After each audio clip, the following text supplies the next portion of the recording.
Hello, Taurus. Great to have you here. My name is Shona. Today's reading is a general love forecast for November 2025.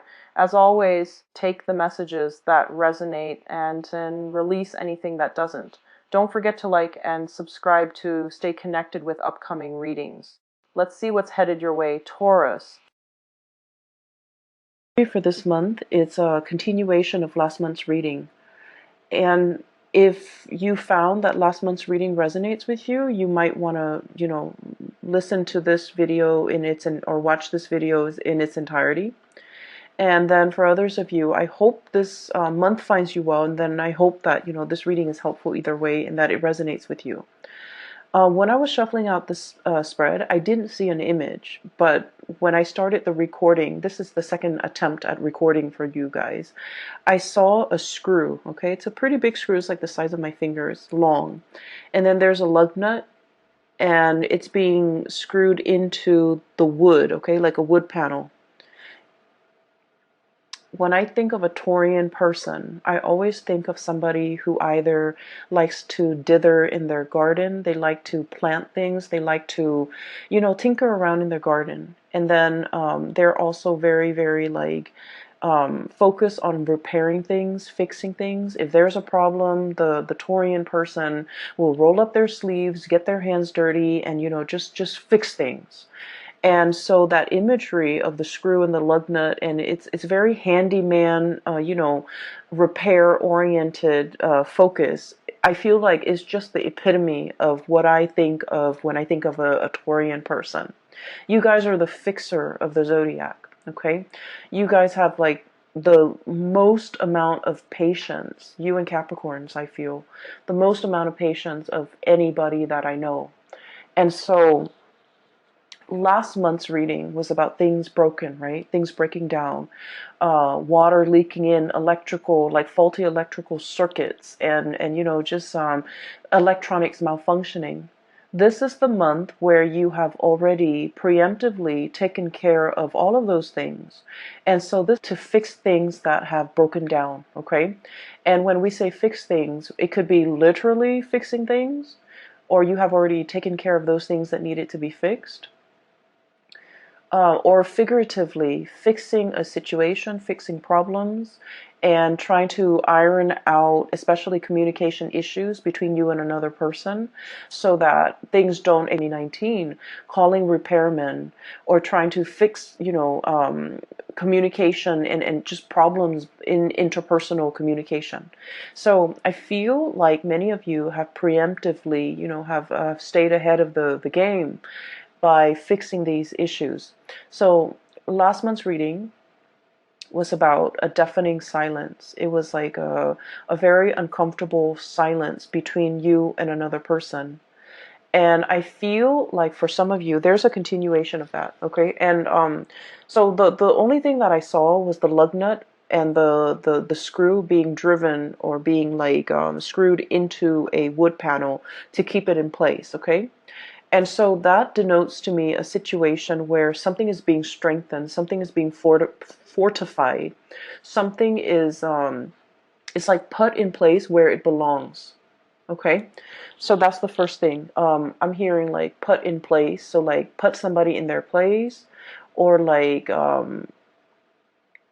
understanding that where something needs to go. And then I heard a song, so I don't know for many of you if you're familiar with this, but the song is "The Hook Brings You Back" by the Blues Traveler. And when that song came on, this card came out, the Fool. Okay, this is about loyalty. Look at the dog, he's fetching a stick, bringing it back to his owner. Okay, there's a sense of like blind faith, blind loyalty here. And it's a puppy, it's something that's very sweet and naive and just cute, cuddly and cute, okay? So when I saw this card, the song came out, this card flew out, and then I was getting the message of I'm hearing bait, I'm hearing hook, I'm hearing fetch. Okay, so I don't know if I don't feel like somebody's doing this to you, and I don't feel like those are malicious words. But I feel like there's an interaction between you and another person that's very cat and mouse. It's very, very cat and mouse. And I feel like, one person has to ask, one person has to like communicate in a way that might be cryptic in order to get the other person to ask more questions, in order to get the conversation flowing again. So I feel like it's like a bait, it's like a hook, it's like a situation where it's like skirting around the issue. One person says this and the other person is like reading between the lines, and that, things like that, blur communication. And so those are the kind of like the imageries that I saw. Okay. I want to talk about this reading because I feel like there's a definite beginning and there's an end. So it's very rare that, the cards are very succinct where it's telling the story in its entirety. So let me just start from the beginning.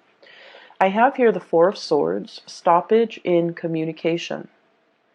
The way this card is depicted, it's orange, okay? And I think of like orange is something where it's not really red, it's not really green. It's like slow down, right? Like that yellow light, or the orange sign, or the orange color, it's like in between the spectrum, hot and cold. I feel like there was something that had a lot of potential to get off the ground, and for some reason it was cut short from your actions or the other person's actions, but no one is relinquishing. I mentioned to you guys that you guys are very, very, very, very stubborn. Okay? Once you have your mind made up about something, a course of action, a decision, um, I just feel like you don't really give. Okay? So there's a situation where the strings are like, taut. Okay? The strings are just extended. And if it's like a tug of war, nobody's really winning. And so what needs to happen in a situation where there's a step, it's like no one is willing to relinquish control.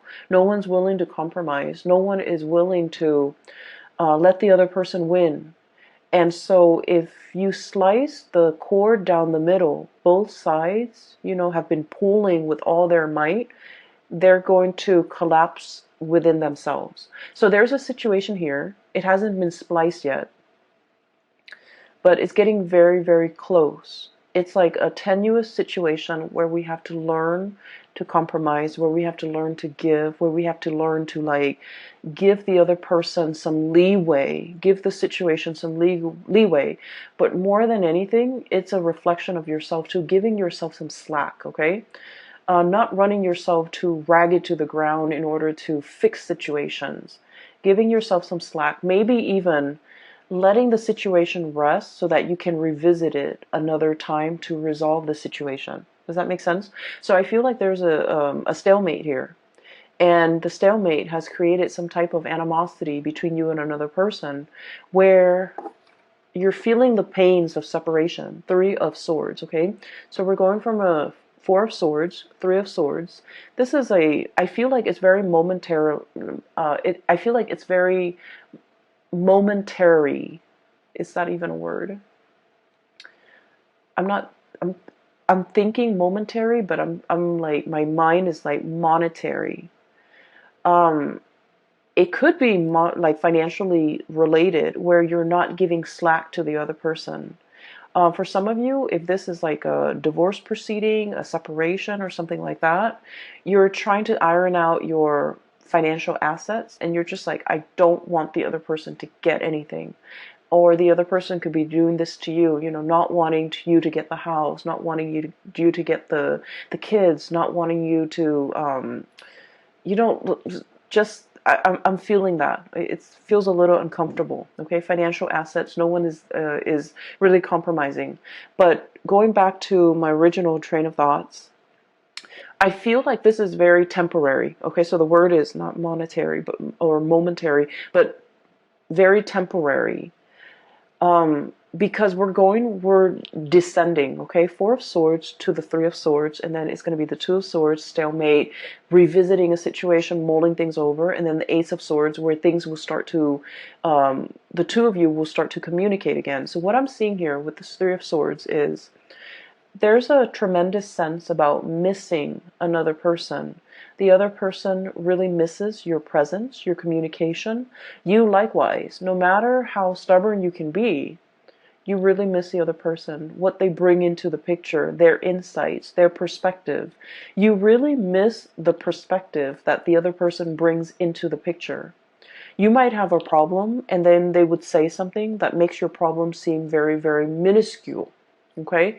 Not that they try to belittle you or downplay your problems. It's just they have a really high vantage point. Okay, so for example, if you're complaining, and like I said, they're not downplaying your problems. They're not brushing them off. They're not belittling whatever you have to say. I don't see that. I just feel like you're dealing with someone who sees the bigger picture, okay? So for example, if you're just like, oh my gosh, I came to work 10 minutes late today. I slipped through the door, and I'm worried that my boss is going to find out, they might have a habit of saying like, well, your boss trusts you. So, even if you come in 10 minutes late, they're not going to question you, or they're not going to think the worst of it. It's like they know exactly what to say to make the problems seem very minuscule, to wave the problems away, and to kind of like calm your nerves and calm your worries. They have a very wise, understanding way about them. And so I feel like you really miss the communication. You really miss the perspective change that they bring into your life. And then I also feel like there was a situation here where there was definitely a big stalemate, okay? Somebody feels a little bit attacked. Somebody feels like we're talking about it's like things taken out of context, things just escalating right before your eyes, and you don't even know how it got that big. And so I feel like, seeing almost like a balloon where it just balloons out of control and it needs to be popped. Okay, so the question needs to be popped, or like the circumstance, the distance needs to be bridged between the two of you, or there's something here where the communication will start up again. I feel like we have here the Seven of Cups. In the traditional Rider-Waite deck, this is like, online type of communication. There might have been a stoppage in communication when it comes to, the things that you do online, okay? Text messages even. I'm hearing Skype, and I'm also hearing like emails and things like that, okay? And so you might be wondering what the other person is doing. You might be, trying to look at their social media, at their online forums of communication, to see what this person is up to see who they're with, to see, what do they have going on in their life? What are they up to? What are they doing? And things like that. So I do see a little bit of a remote spying, because I feel like there are pains and pangs of separation, and wanting to have that communication, wanting to know what's going on, wanting to know what the other person's up to. And so what's happening here is I feel like this situation is going to smooth itself out, because if you have had trouble seeing eye to eye with this Three of Swords, there's going to be a coming back together, Three of Pentacles, exchange of ideas, talking about things. So I feel like things are being replaced, okay? So Three of Swords, not seeing eye to eye. This is a card that's all about like, hey, let's agree to disagree. We know we're never going to see things from the same perspective, but we can build something of value based on our differences in perspective. And so I feel like there's communication here. And this is where I feel like there's a bait, or there's like a hook, or there's somebody trying to pull the other person back in. So all is not lost, okay, Taurus? With this card, I'm sensing like, it's almost like you're either somebody, like a mutual friend, or like a coworker, or somebody's coming into the picture to bring the two of you back together. And out of their sense of loyalty and dedication to that person, I feel like somebody, is showing their sense of loyalty, and they're coming back in, okay? So this is why I mentioned the reading's a little bit difficult, because I feel like it's very cat and mouse. It's very like, we haven't been communicating for a while, and I really want us to be okay again. I don't know how to um, make small talk. I don't know how to broach the topic. I don't know how to get the other person to come back. And so it's like, let your friends help you. That energy where somebody else, that's like a third party, not in a bad way, is coming in and they're coming up with a brilliant idea for a get together, for a conversation starter, for an icebreaker, in order to get the two of you communicating again. Okay, so if you are at a loss of words and you don't know what to say or how to communicate with that person that you've been estranged from, my advice is to ask them something very practical. Ask them something like, hey, I know that you did this before and I have some problems with it. Can I call you so that I can run through it with you? Or can you give me some advice? Or can, I pick your brains? Can I ask you some questions about this topic that you're an expert in? I feel like that's going to get the other person to come back. That's going to open up that channel of communication between you and another person. And I feel like, Taurus, I feel like you're the one doing this to the other person, where you want to communicate with them, you don't know how, and so you're going to, do some type of a bait hook in order to get them to communicate with you. And then from there, you're going to try to see where it leads. So I feel like you have this ingenious idea as to how to get them to come back. Okay? You're dealing with someone who's really very much they're very loyal to you. Okay, you're kind of like the apple of their eyes, and I feel like with this Fool card, this is like puppy love. Okay, and not in a foolish way, because animals, they're very good at sensing good and bad people. So this is not blind faith. This is not somebody who is like naive about your intentions. I feel like they know exactly what you're doing and they're going back into it because they want to communicate too. So I see both people being very stubborn, just incredibly stubborn. Um, and what I'm sensing is they're aware of your antics. You guys are pretty transparent.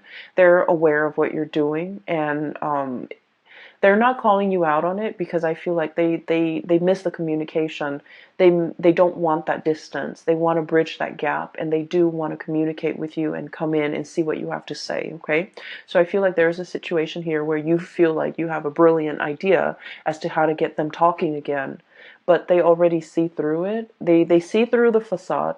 They're able to sniff it out, and they're still coming back. So I feel like somebody's coming back under the guise of helping somebody else with something, but it's not really, it's just conversation starter. Okay, so what I feel here is somebody sees your game, somebody, they're aware of what you're doing, and likewise, somebody else could be doing this to you, and you are totally aware of their intentions, and you're coming back in because you are anxious to have this communication. Okay, so I feel like the energy is really good, especially the first six cards.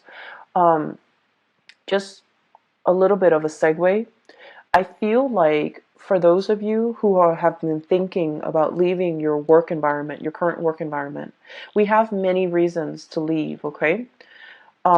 If you feel like a lot of your friends and your coworkers, or friends that have been coworkers, are leaving, are retiring, are going off to, look at greener pastures, or thinking about, moving location and things like that, um, there's like, some big friendships that will be severed in the work environment because somebody's leaving. Um, they're leaving not because I do see a little bit, just a little bit of toxicity in the work environment, and it's the structure. I feel like something is very inefficient. It's not done well. Um, and so I feel like they're leaving because of that, but also because they're scanning the horizon for greener pastures. So I do feel some people are going to be leaving. And then I feel like because you're still around, you're going to be handsomely rewarded for your loyalty to that work environment. Okay, that can go both ways.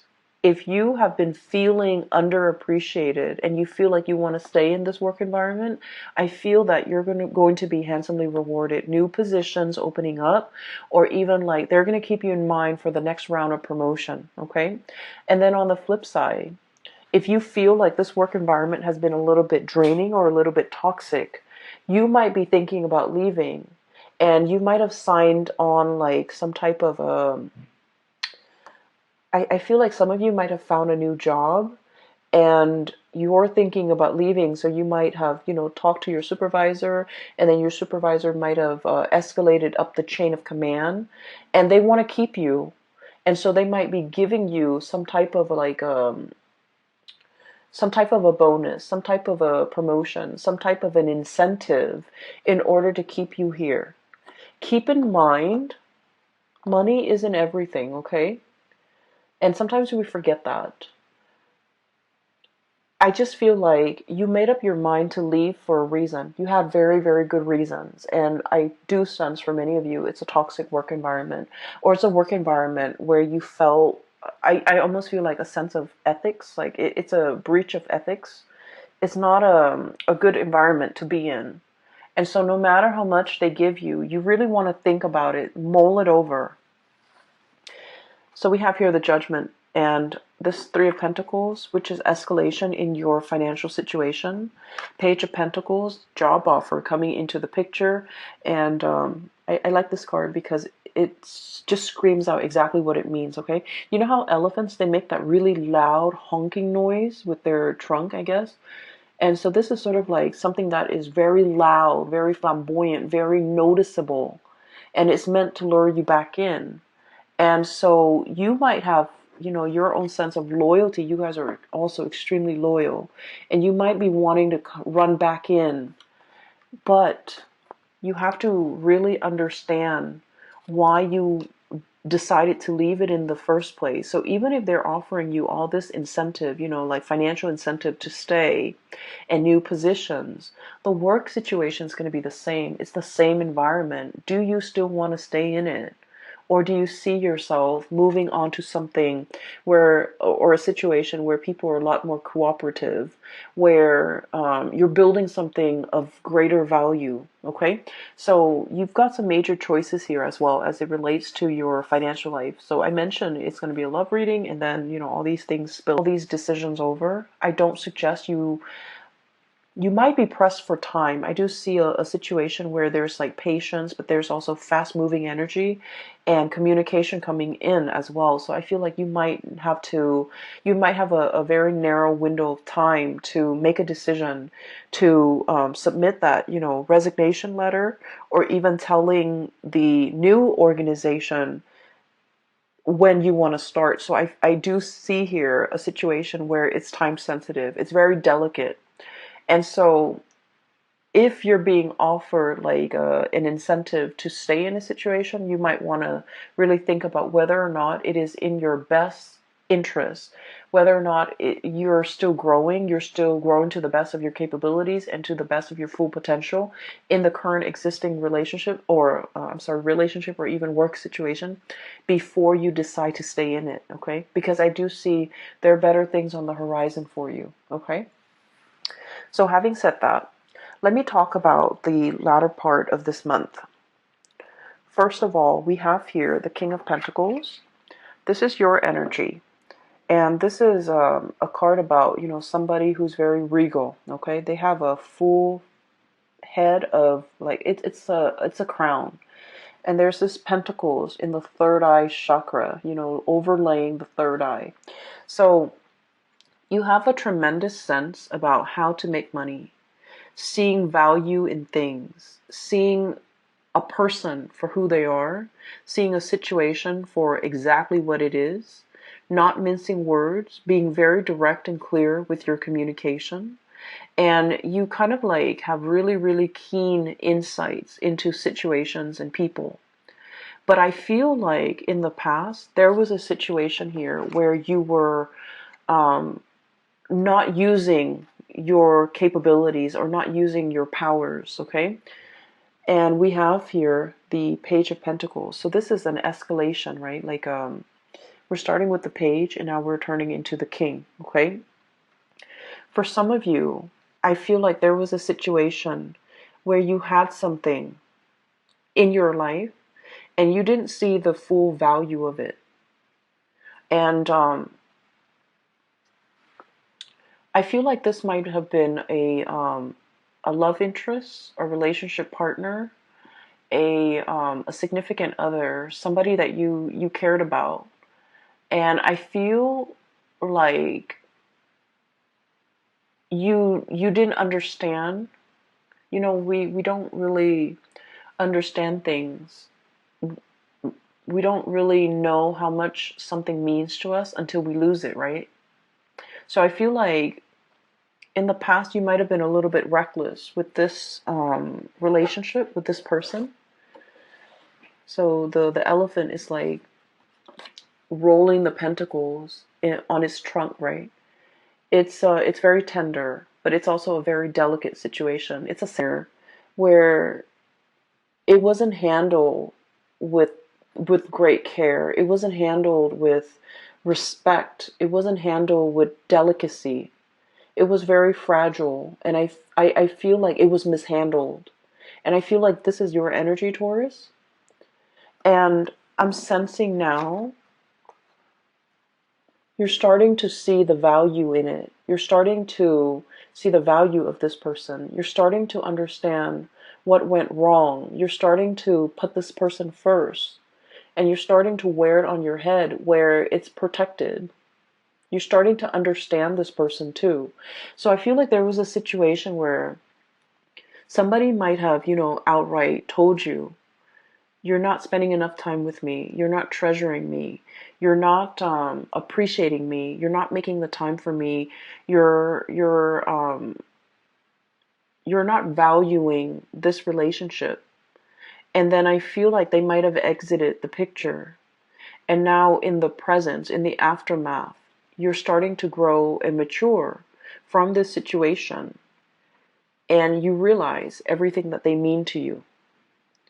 And so for some of you, you're in this state where you have, baited and hooked and tried to fetch the other person to come back.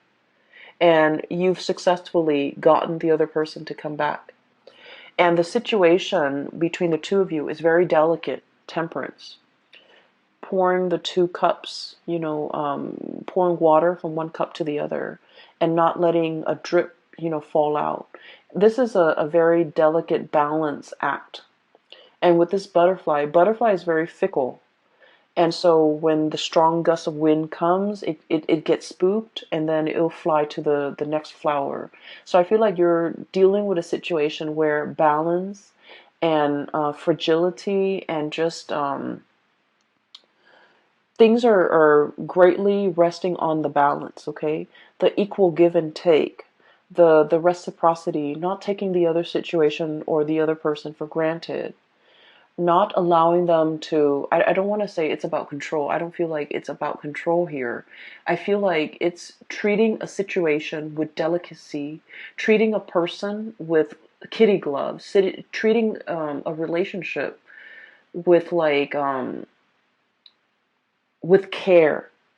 Okay? And this is great because I feel like things have to be fixed. Things have to be worked at.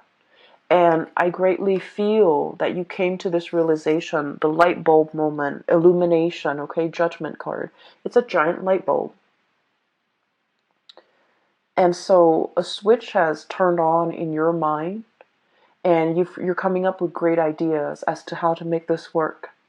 You're also coming to the realization because of the absence, because of the yearning, because you're also dealing with someone that you felt like, they had options. They flit around. They have multiple people that they could be with. And you're realizing how important they are to you. And so you're putting them first, okay? They're over your third eye. They're being put like in a place of importance on your head rather than just, balancing, understand how much something or somebody means to you. and you're putting in great care, great sensitivity in order to preserve it, to keep it intact. But it's not about control, okay? You've already let go of that past control issues. It's not about wanting to control the situation. It's more just treating it with the care and the tenderness that it deserves. So that's great, Taurus. The last card that I'm seeing here is, I feel like even if you were to bait and hook and get this person to come back into the picture, the root of the problems has not been addressed. Okay, so there was a an argument here. A lot of the times, when you have a history with somebody, there are petty arguments, right? That flare up every now and then. With every couple, with every group of people, there's always like little petty things that come up, but there's always like one underlying issue. And I feel like across the board with all relationships, it's all about people and their grievances over, I did this much work and the other person is not reciprocating. It's always about reciprocation. You know, so I feel like the root of the problem has not been addressed, even though there's communication between you and the other person, because you figured out how to get them to come back, or they figured out how to get you to buy into the communication. But I feel like the root of the problems have still not been addressed. Okay, the blade is covered up, so true communication needs to be had in order to uncover things. If there's a problem, we need to understand the problem in order for us to fix it. If we're too proud, if we're too, mired in the fact that we're right and they're wrong, it's never going to get to the root of the problems. And you guys are never going to see eye to eye perfectly with the other person, because I feel like they are as stubborn as you are. You're never going to see eye to eye. But I feel like that doesn't mean you let the problems kind of fester. Okay, so I definitely feel like even though there's communication and you might be back in the honeymoon stage with this person, there's still going to be that flare up. Five of Wands, okay? Conflict, inner conflict, not knowing what to do. One person might feel very, very attacked. One person might feel like the other person is attacking their ideas, attacking their plans. One person might have like, grandiose plans, and you're seeing all the plot holes in their plans, and you're like asking them questions, and then they feel like they're being attacked. So I feel like there is a situation here where there's a lot more love and support and tenderness that needs to come into the picture in order to smooth things out between you and another person. So the way in which we communicate, the tone that we use, you guys are very even temper. It takes a lot, a lot, a lot for a Taurus person to get pissed off and to get angry and to scream and yell. You guys don't get to that point ever. I feel like it takes a lot. But once you do, it is kind of like that cry, or that honking from the elephant. It's very loud and it's very distinct, and it can be very scary for the partner. And so I feel that things don't have to, get to that point. Maybe we can preface, before we start a conversation, preface it saying, hey, I hear what you're saying, but here's my question. Rather than just, shooting them like, well, there's something wrong with that. There's something wrong with this. There's something wrong with what you're saying. Preface it with, I hear what you're saying, but I have a few questions for you about what you're saying, so that the other person doesn't feel attacked. And this is not all your fault, Taurus, and by no means, it takes two to tango, right? So the energy is also interchangeable. It could be from the other person's perspective, where they identify so strongly with their ideas that whenever you ask them questions about their ideas, they feel like it's a personal attack on them. And so, it could be just their hang